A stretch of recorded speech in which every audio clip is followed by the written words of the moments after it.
we're here on this amazing ball of dirt and water, and it's a miracle. It almost makes me cry just thinking about how beautiful the universe is. It's the most exciting time we could have hoped to be alive. Art, music, culture, ideas all exploding, sharing knowledge on the internet, sharing knowledge about ourselves, learning about ourselves, learning what we need, what we want, what we can do without. I've realized that my relationship with the state is an abusive one. Those who work for the state tell me that they're serving me, but they are no servant, and I am no master, except of my own life. I don't seek to control the lives of others, as some may do to me.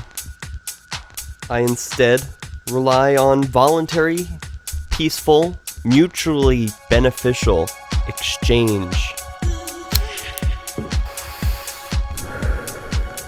So, I like to remember that it's all an illusion.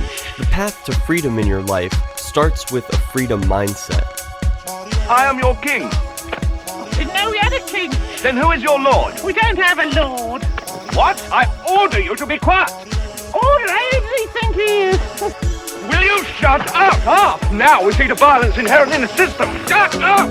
I view the state as the cause of many things which I view to be intolerable. I limit my funding of the organization as much as possible, to every extent possible. So that means not paying taxes and not participating with their mail system. I'm fortunate enough to be able to do those things. Some people are not. Correction, everybody is free to do those things. Some people choose not. I guess that's really my point. How do we make ourselves more free? Well, you are free. If you want to see things change, you have to have the courage to act on your beliefs. You only get to live once. If you're going to say you believe in something, put your ass on the line. Otherwise, be honest with yourself and say you want a quiet life.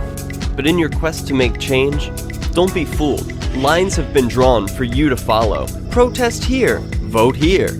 It's all smoke. Wow. It seems like the system is a lot different than we think it is. The saying that change starts with you has mystical implications. I truly believe we are all one in a greater sense. And so if you see hate in the world, add love to your life. If you see greed, show generosity. Treat others with kindness and live free. Now, living free can be dangerous depending on where you live.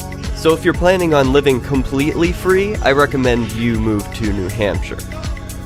When I say stand up for your beliefs and act on your principles, that could mean civil disobedience and getting arrested and serving jail time.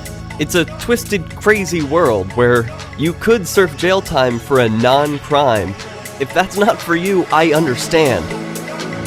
But in my opinion, though you may be caged by another, making bold choices and taking the consequences is the most exhilarating part of life and what I love about freedom. Unfortunately, in my lifetime, civil disobedience may not be the most productive way to fight the state. There are other ways to enhance freedom in your life that don't involve getting arrested. Being bad feels pretty good. Politicians are liars, so get those out of your life. The best thing that I've been able to do is stop listening to these politicians. It's harmful to hear their lies. My recommendation: to free your clarity of thought, stop paying any mind to people who claim to be your overlords. This goes just about opposite of everything I've ever learned in my life. Some people scoff at this, but try it. It's easier than you think. I must admit, this information is pretty hard to believe. The state is everywhere, and instead of being negative about it, it can be helpful to keep a positive attitude about the small changes you're making in your life to increase your opportunities to exercise freedom. For example, some of my food comes from local farmers. The FDA had nothing to do with it. While I used to do all of my grocery shopping in those regular chain stores, there's something about their resemblance to a Toys R Us that just doesn't sit with me. And while it's nice to use those self-checkout counters that they have at some stores, there's nothing like having a real-life relationship with your farmer. And in the US, it's possible just about everywhere. I live in Philadelphia, a major metropolitan area, and am still able to get local farm fresh food.